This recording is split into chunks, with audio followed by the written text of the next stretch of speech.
جدو جينا جدو تدرون معناته جدو معناتها نقطع اللسان ننزل ونقطع يده جينا جدو جينا جدو كفو كفو ما نحترم غير الكفو وابن الكفو حنا بدو من خابنا العن ولده جيناه جدو تدرون معناته جدو معناته نقطع لسان النذل ونقطع يده كفو كفو كفو كفو كفو كفو ما نحترم غير الكفو وابن الكفو حنا بدو من خابنا العن والده جيناه جدو تدرون معناته جدو معناتها نقطع اللسان ننزل ونقطع يده جيناه جدو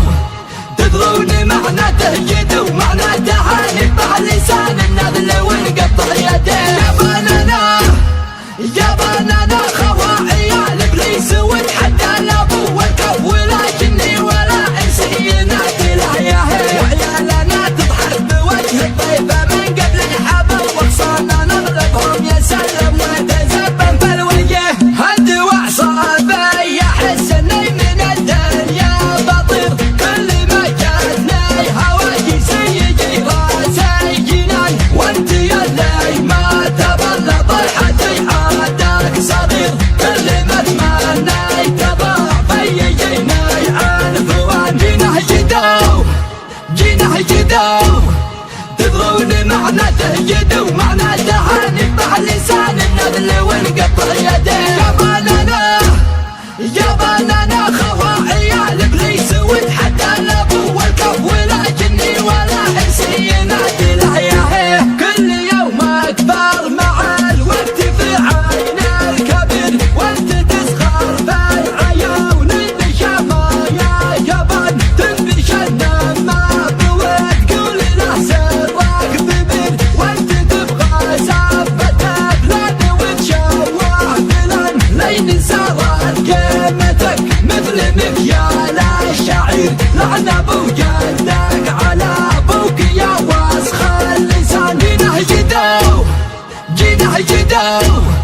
تدرون معناته جدو معناتها نقطع لسان النذل ونقطع يده انتهى حب الخشوم وابتدى دق النحور بعد ما شفنا قطع والعديد المعرفه انتهى حب الخشوم وابتدى دق النحور بعد ما شفنا قطع والعديد ما المعرفه من جهل دار الخلا يبشر بيوم الدبور ما درنا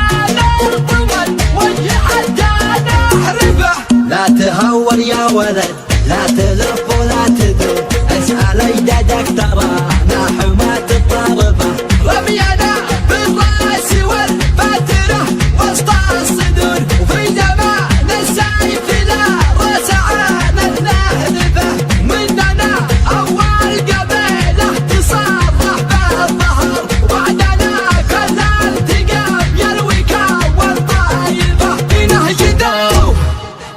جدو تدرون معناته جدو معناتها نقطع لسان النذل ونقطع يده يا بنانا خواعيا الابليس وتحدى الابو والكف ولا جني ولا انسي ينادي الحياه كتب كلمات هذه الشيله شاعر سبا فارس بن ناصر الثابتي أداء أبو حنظلة السوداني.